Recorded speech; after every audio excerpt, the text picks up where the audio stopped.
Bouffée de chaleur, irritabilité, sécheresse vaginale, voilà quelques-uns des symptômes sympathiques que rencontre la femme quand vient le temps de la ménopause. Alors il existe bien évidemment des traitements hormonaux, on en parle souvent, mais certaines femmes préfèrent se tourner vers des solutions alternatives comme les plantes, sous forme d'infusion, de teinture mère ou encore de capsules. Et puis il y a toutes les femmes qui ne peuvent pas prendre ce traitement du fait de leurs antécédents. Donc effectivement ça concerne beaucoup de femmes. On va voir avec nos invités ce qui fonctionne. Après quelques explications, d'un point de vue physiologique, la ménopause correspond à l'arrêt du fonctionnement des ovaires. C'est un mécanisme naturel qui survient avec l'âge, en général vers 50-52 ans. Normalement, en fait, dès la puberté, les ovaires fabriquent chaque mois, sous l'influence des hormones du cerveau, plusieurs ovocytes, qu'on appelle les gamètes femelles. Durant ce cycle, l'ovaire, vous allez voir de plus près, produit également des hormones. D'abord l'œstrogène, ensuite la progestérone. Et ces hormones vont préparer la muqueuse utérine pour recevoir un futur embryon en cas de fécondation. Ça, ce sont les hormones qui sont schématisées. Et en haut, l'ovocyte. Cette fécondation ne se produisant que très rarement, eh bien l'ovaire va arrêter de fabriquer les hormones et la muqueuse utérine se détruit partiellement. C'est ce qui est à l'origine des règles. Alors au fur et à mesure que le temps passe, le stock d'ovules s'épuise et les ovaires ne répondent plus aux stimulations des hormones du cerveau puisqu'il n'y a plus assez d'ovocytes. Les cycles deviennent alors de plus en plus irréguliers, les ovaires ne fabriquent plus d'hormones, il n'y a plus du tout d'ovulation et les règles vont s'arrêter. Alors le terme ménopause veut justement dire arrêt des règles. L'absence de production d'hormones par les ovaires est à l'origine de la plupart des signes de la ménopause. Que sont les bouffées de chaleur, la sécheresse vaginale, sueur nocturne, la prise de poids, l'irritabilité, les troubles du caractère, du sommeil, la fragilité osseuse également. 80% des femmes ressentent une réelle gêne. Alors heureusement, il y a des solutions. On va en parler tout de suite avec nos invités. Thierry Thévenin qui est producteur herboriste bio de plantes médicinales et le docteur Laurent Chevalier, médecin nutritionniste et botaniste. Bonjour à tous les deux, merci d'être là. Bonjour. Alors, beaucoup de questions, vous l'imaginez, sur ce sujet. Gaël qui nous demande comment on peut retarder l'arrivée de la ménopause grâce aux plantes. Est-ce que l'on peut retarder l'arrivée de la ménopause ? Non, ça c'est un processus physiologique, il y a plusieurs paramètres qui rentrent en jeu, notamment la génétique.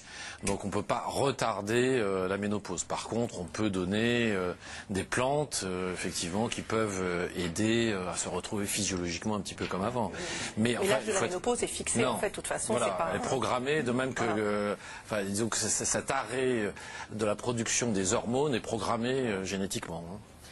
Le soja a la réputation d'être excellent pour éviter les effets indésirables de la ménopause. Est-ce à raison, Gaël ? Alors moi, je pense qu'il faut être extrêmement prudent avec le soja. Quand on regarde ce qui se passe, si vous prenez notamment du soja sous forme de complément alimentaire, on peut très bien vite être dans des doses qui peuvent être problématiques. Je m'explique. Le soja va se mettre sur les récepteurs di-alpha au niveau, et ils vont mimer l'action des estrogènes. Et on s'est aperçu que ces récepteurs alpha qui étaient trop stimulés pouvaient favoriser les cancers du sein. C'est-à-dire qu'à à certaines doses, le soja va poser des problèmes.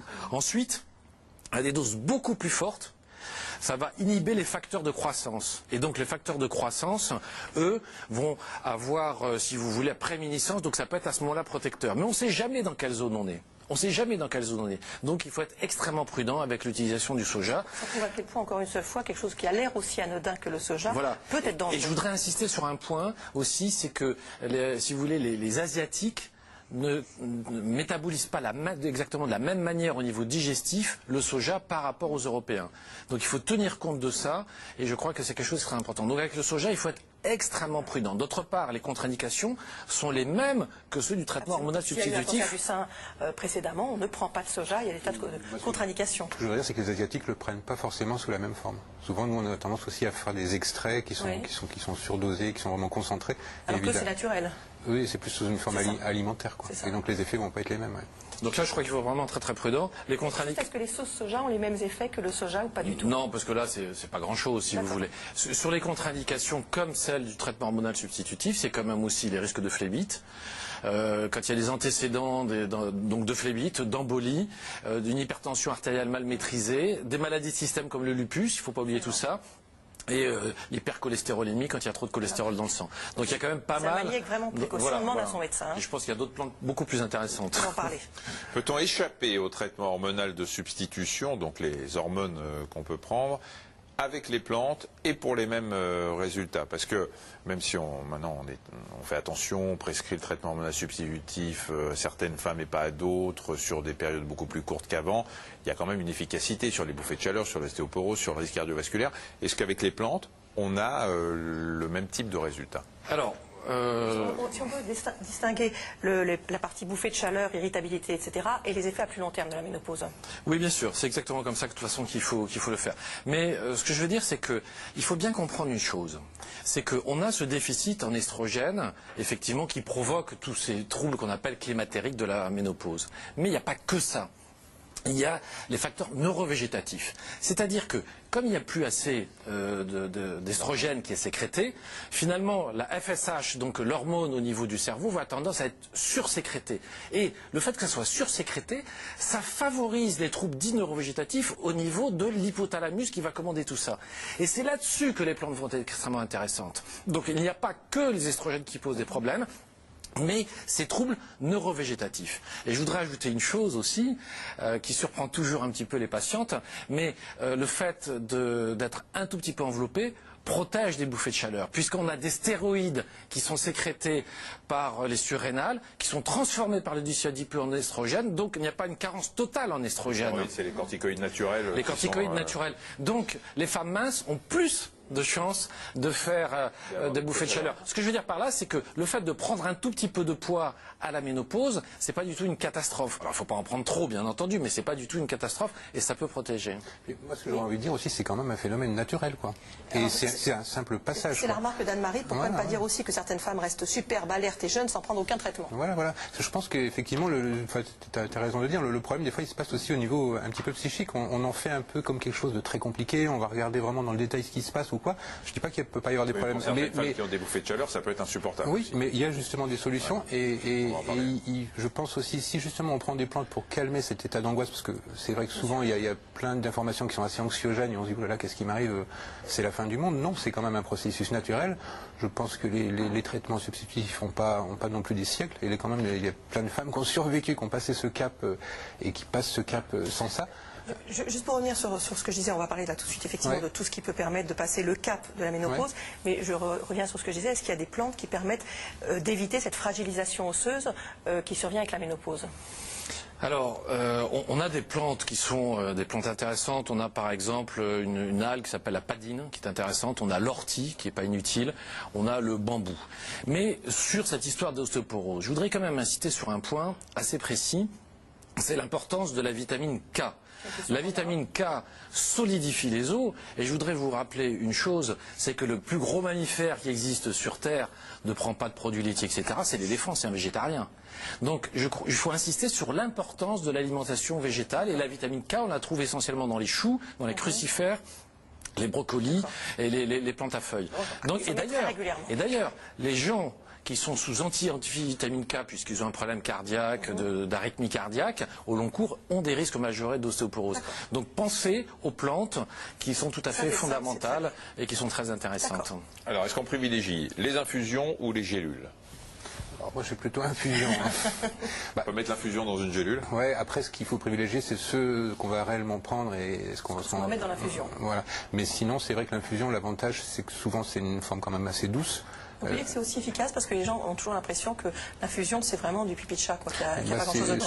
Je crois que c'est qu'une impression, parce qu'on peut, suivant la plante qu'on emploie et suivant comment on dose son infusion, ça peut même être efficace, voire même plus efficace que les gélules. Non, mais le solvant là, c'est l'eau, tout simplement. Oui, non, mais donc le produit, effectivement... quand vous prenez du thé, vous mettez votre thé, je veux dire, vous voyez tout d'un coup il se colore, ça diffuse. On a l'impression qu'effectivement que les pilules c'est une sorte de médicament, donc c'est plus efficace. C'est pas vrai. C'est la forme, hein, là, je crois que c'est un peu psychologique. Ouais. Voilà. C'est le placebo. On va voir les symptômes au fur et à mesure. Je dors très mal et c'est pénible. Quelle plante pour combattre les troubles du sommeil liés à la ménopause, qui sont souvent aussi liés aux bouffées de chaleur nocturnes? Moi, je pense à deux plantes dans ces cas-là. Alors, il y en a une qui semble vraiment donner de bons résultats au moment de la ménopause, c'est la ballotte. La ballotte. Voilà, ballotte noire, en infusion, qui pose pas de problème de contre-indication ou d'interaction tant qu'on est dans la forme infusion. On prend avant de dormir. C'est ce qu'on voit là. C'est celle-ci, oui. Donc une plante qui est commune dans la moitié sud de la France, qu'on peut trouver facilement en herboristerie, mais qu'on peut même cultiver si on a un jardin. Elle a la même niche écologique que l'ortie, c'est-à-dire qu'on la sème au pied d'un mur, un endroit un petit peu riche en azote, assez abrité, assez ensoleillé. Et donc on fait des infusions avec la sommité fleurie. Elle ne pique pas autant que les orties? Elle pique pas du tout. D'accord. Et deuxième plante? Et deuxième plante, l'aubépine. C'est aussi une plante qui est intéressante aussi comme ça pour aider au sommeil. Quand on a des troubles importants du sommeil, il y a une plante qui est aussi intéressante, c'est la passiflore. Et là, je suis... C'est la plante de Laurent Chevalier. Non, d'habitude, c'est une des plantes. la mélisse. Oui, On fait pas la lavande, la mélisse. On fait pas une émission sans vous nous parler de passiflore. peut-être qu'on fera une émission entière sur la passiflore. Voilà. Qu'est-ce que vous en pensez? Sur la passiflore. Non, mais c'est une plante. Restez avec nous. C'est une plante qui est intéressante. Et alors là, par contre, moi je suis un peu pour la passiflore en gélule. Parce que la tisane nocturne ne doit pas vous inciter ensuite à vous réveiller pour aller faire pipi, etc. avec des difficultés d'endormissement. Donc je pense que la gélule de plante est intéressante dans ces cas-là aussi, quoi. Dans la journée, on peut la prendre tout à fait, hein, ça apaise, et puis la ballotte. Conseil du passifloriste Laurent Chevalier. Est-ce qu'il est vrai que le simicifuga, je ne sais pas si ça se dit comme ça, est utile pour lutter contre les bouffées de chaleur? Alors c'est vrai que c'est une plante qui a été beaucoup... c'est une plante que je connais mal, parce que moi je connais plus les plantes françaises, ça c'est une plante d'Amérique du Nord, mais c'est vrai qu'il y a eu pas mal quand même d'études, c'est une des plantes qui a été étudiée pour ça, parce que c'est vrai qu'il y a une longue tradition avec cette plante-là. Et pareil en infusion? Là, on la prend souvent plutôt sous forme de teinture mère, c'est-à-dire... Non, pas essentielle, teinture mère. D'accord, teinture mère. Ouais. Rappelez-nous juste la différence entre teinture mère. L'huile essentielle, en fait, c'est des molécules qui sont odorantes et volatiles, et donc qui sont extraites par distillation. Donc la plante est distillée. Alors que la teinture mère, en fait, c'est une macération de plantes dans l'alcool. D'accord. Vous essayer de la prendre pour des émissions. Non, j'y arriverai pas. Le simicifuga existe également en forme de gélule, et c'est dans le Vidal. Dans la rubrique médicaments. C'est bon signe. Simicifuga. Et on trouve ça chez les arboristes français, même si c'est d'Amérique du Nord? Oui, les arboristes français ont des plantes... Amérique du Sud ou du Nord? Du Nord. Du Nord. On va regarder tout de suite un sujet, c'est Paul qui est en préménopause depuis plusieurs années, c'est-à-dire qu'elle a toujours des règles, mais elle ressent déjà les symptômes de la ménopause, et après avoir essayé un traitement hormonal classique qui ne l'a pas satisfait, elle a choisi les plantes. C'est un reportage de Karine Elkoubi et Ivana Joïza. Ça a commencé par des bouffées de chaleur le soir, des sueurs froides. Vous avez chaud, hyper chaud, vous transpirez, et après vous avez froid. Et ça peut durer toute la nuit. Et le matin, je me réveillais, j'avais une migraine. Des sensations qui conduisent Paul chez l'herboriste. Je me suis dit, comme j'ai toujours utilisé les plantes, pourquoi j'essayerais pas les plantes pour la ménopause? Et puis bon, c'est doux, comment dire, c'est pas agressif, c'est pas violent pour le corps.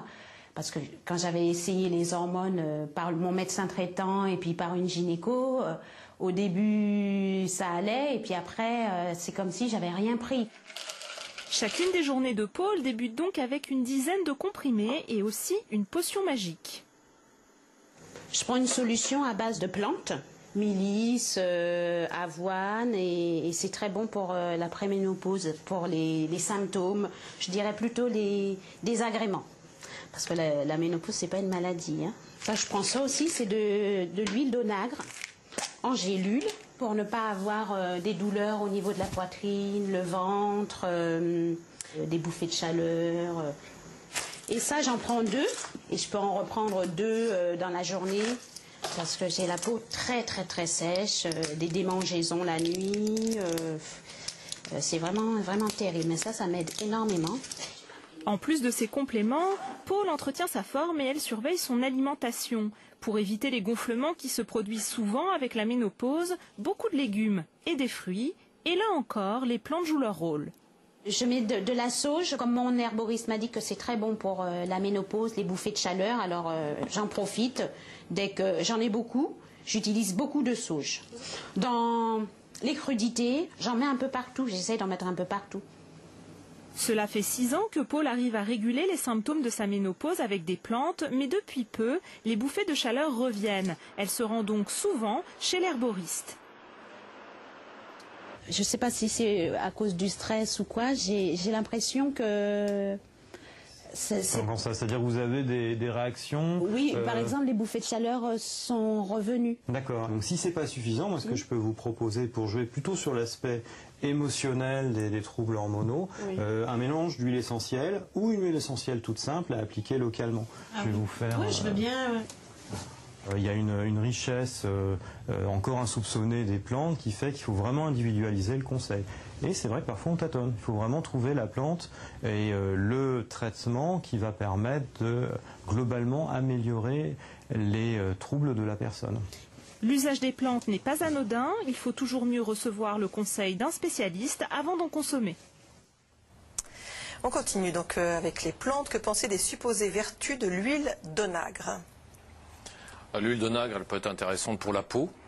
Il ne faut pas non plus en abuser puisque c'est une huile qui contient beaucoup d'acides gras oméga 6 et on sait qu'il faut plutôt prendre des acides gras oméga 3. Mais pour la peau, c'est quelque chose qui peut être pris de façon un petit peu régulière. Ça se prend comment? En gélule. Pour revenir sur l'histoire de Paul, est-ce qu'il... Je te coupe, ou en usage externe aussi. En usage externe. Voilà. Alors pour la peau, en usage externe, nous avons une très bonne plante, notamment contre les rides. C'est la rose musquée du Chili. Michel en a déjà parlé une fois quand on avait fait une émission sur la peau et les plantes. Mais par contre, oui, j'utilise la rose musquée du Chili, d'où ce teint absolument incroyable. Tout ce dont on parle, toutes ces plantes, est-ce que, pour revenir à l'histoire de Paul, est-ce qu'on commence avant la ménopause ou est-ce qu'on attend que les signes soient installés? Avec les plantes, c'est toujours mieux d'être un peu en amont, quoi. Dès qu'on commence les tout premiers signes, c'est sûr qu'il vaut mieux être sur la prévention. C'est toujours plus facile que d'attendre d'être au pied du mur, quoi. Oui. D'accord. Comme les orties. Voilà, comme les orties. Alors, quelles plantes peuvent m'aider à ne pas prendre trop de kilos? Parce que là aussi, c'est un problème durant la ménopause. Souvent, les femmes prennent... Alors, il n'y a pas que de la rétention d'eau. Il y a aussi une prise de poids liée aux hormones, autre que de la rétention. Il n'y a même pas que les hormones. C'est-à-dire que physiologiquement, on prend de toute façon à peu près 2 kilos par décennie. Les hommes comme les femmes comme les hommes, donc je veux dire, bon, c'est quelque chose un peu de physiologique. Après ça, il faut le contrôler. Alors probablement qu'il faut limiter un petit peu, bon, les choses classiques, hein, bien entendu, mais peut-être un petit peu les légumes secs. On va limiter un petit peu les féculents, les légumes secs. On va être plus sur une version de légumes à feuilles. Ça, c'est plus intéressant. Après ça, bien entendu, le gras, le sucre, etc. Mais et puis faire un petit peu plus d'exercice. Voilà, plus d'exercice évidemment. Et les plantes? La piloselle est intéressante parce que c'est un petit peu un draineur, mais il n'y a pas de plante qui fait maigrir, si vous voulez. Mais la piloselle est intéressante. En fait, l'exercice, il faut aller cueillir ses plantes soi-même, rien que de marcher dans la montagne. Exactement. Mais, vous savez, il y a deux choses là sur les bouffées de chaleur. Les femmes qui font un exercice suffisamment intense et qui sont dehors ont moins de bouffées de chaleur aussi. Ça, c'est quelque chose qui est important. Une bouffée de chaleur la nuit après? Ouais, une bonne bouffée de chaleur la nuit. Et après, on n'a pas eu encore de questions là-dessus, mais je voudrais vraiment insister sur une plante qui est très utile dans les bouffées de chaleur sur les troubles neurovégétatifs. La passiflore. Non. Le mélilo. Ah, moi j'avais la sauge sclarée. Ouais, on va commencer par le mélilo. Je vous en prie. Le mélilo est une plante qui est vraiment intéressante et justement on l'associe à l'aubépine pour les troubles neurovégétatifs dont on a parlé. Donc ça, c'est quelque chose qui est important. On n'a pas de souci, on n'a pas de contre-indication, donc on peut la prendre vraiment facilement sous forme là, effectivement, de tisane. Et la sauge sclarée? Et la sauge sclarée aussi, oui. On a vu la dame dans son reportage. Alors elle disait, elle mettait beaucoup de sauge partout. C'est pas forcément une bonne idée. Les sauges, c'est vraiment. C'est quoi la différence entre la sclarée et celle qu'on voit là, la sauge? Alors la sclarée, donc. C'est celle qu'on voit, la sclarée? Non, là c'est l'officinale qu'on voit. C'est la classique, c'est celle qu'on met dans les. Oui, c'est celle qu'on met en cuisine, qu'on utilise en cuisine. Alors la sauge sclarée, l'avantage qu'elle a, c'est qu'elle n'a pas de toxicité au niveau neurologique. Parce que bon, tant qu'on utilise la sauge officinale comme ça dans la cuisine, ou même en infusion, on n'a pas de risque. Par contre, quand on est sur soit en huile essentielle, soit sous forme d'un médicament qui est un peu concentré, cette plante contient des molécules qui sont neurotoxiques, et pas la sauge sclarée. Donc en infusion, la sauge officinale, elle sert à quoi? On l'emploie souvent en digestif, elle va stimuler la digestion, elle est tonique aussi, et c'est vrai qu'aussi en infusion elle sera intéressante contre les phénomènes de bouffée de chaleur, contre les troubles de la ménopause. Elle pourrait être intéressante, elle va modestement et aider à lutter contre les prises de poids, parce que donc comme elle stimule tout le système digestif, on s'en procure facilement sans aller forcément dans une arboristerie. Ah, oui, c'est un produit de consommation courante. Oui. En même temps, pour la sauge, on fait attention sur les formes autres que la tisane, hein, parce que c'est considéré, on pense que c'est considéré comme un estrogène-like, quoi. C'est-à-dire que c'est un peu dans cette lignée-là, c'est-à-dire que c'est un peu. Ça ressemble aux effets de l'estrogène. Oui. Voilà, donc c'est le soja, le houblon, le kudzu. Donc on a quelques plantes comme ça sur lesquelles il faut faire quand même attention. Mais en tisane, ça va. On met dans un rôti sur le temps. Aucun problème. En mettre dans une tisane non plus, aucun problème. Mais alors pour une tasse, on met une tête comme ça. Il ne faut pas aller bourrer la tisanière, sinon là on peut effectivement avoir des c'est problèmes. Pour une tasse ou pour une... Pour 20 centilitres, une tasse à thé. D'accord.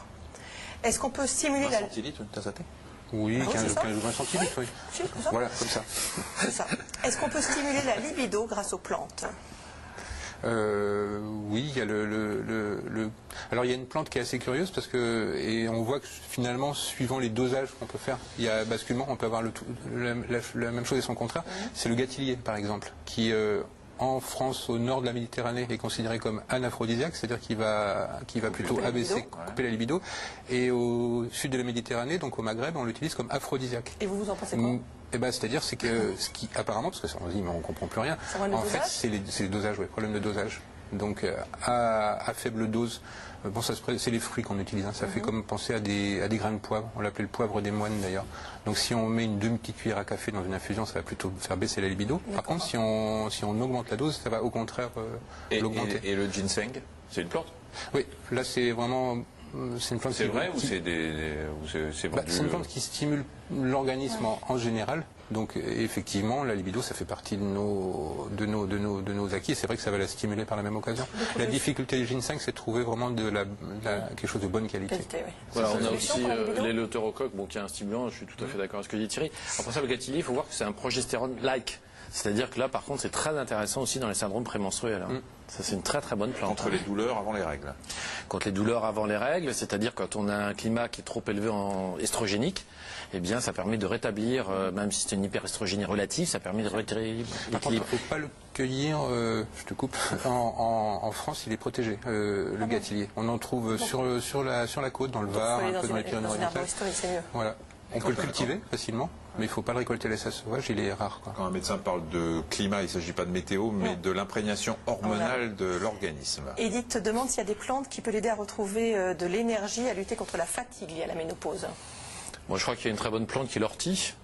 L'ortie, c'est une plante qui est reminéralisante, qui est intéressante. Après, il faut toujours aussi il faut en parler à son médecin, parce que s'il y a une fatigue qui est anormale, il faut quand même trouver la cause. Ça peut être un problème de thyroïde, ça peut être un problème d'anémie, vous en avez parlé récemment. Donc il faut voir un petit peu tout ça, il faut toujours qu'un diagnostic. Enfin, disons, en termes de plante, d'une manière générale, l'ortie, c'est une très bonne plante. Il faut essayer. Comment prévenir la chute des cheveux à la ménopause, sous-entendu par les plantes? Là, c'est vraiment quelque chose depuis des siècles. Les gens cherchent qu'est-ce qui va empêcher de...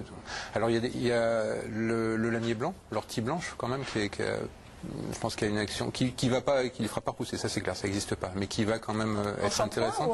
Et ben on peut très simplement faire soi-même sa lotion, c'est-à-dire qu'on prend des sommités fleuries d'ortie blanche, on en fait une infusion, et c'est cette infusion, une fois refroidie, qui sert de lotion. Et ça va stimuler. On peut ajouter aussi un peu de prêle, par exemple. Qui est aussi intéressant. De prêle. De la prêle, oui. Ouais. Dernier conseil, 20 secondes. Quelle plante utiliser pour traiter les problèmes d'articulation liés à la ménopause? Ça, il y en a... moi, je suis assez pour le frêne, la plante de frêne qui est intéressante, le cassis aussi. Donc ça, ce sont des plantes qu'on trouve couramment, qui sont intéressantes dans ce cadre-là. Très bien, merci beaucoup à tous les deux. On va rester avec vous, on va le dire tout de suite. Mais d'abord, petit conseil de lecture, livre écrit par Rina Nissim aux éditions Mama Mélis. La ménopause, réflexion et alternative aux hormones de remplacement.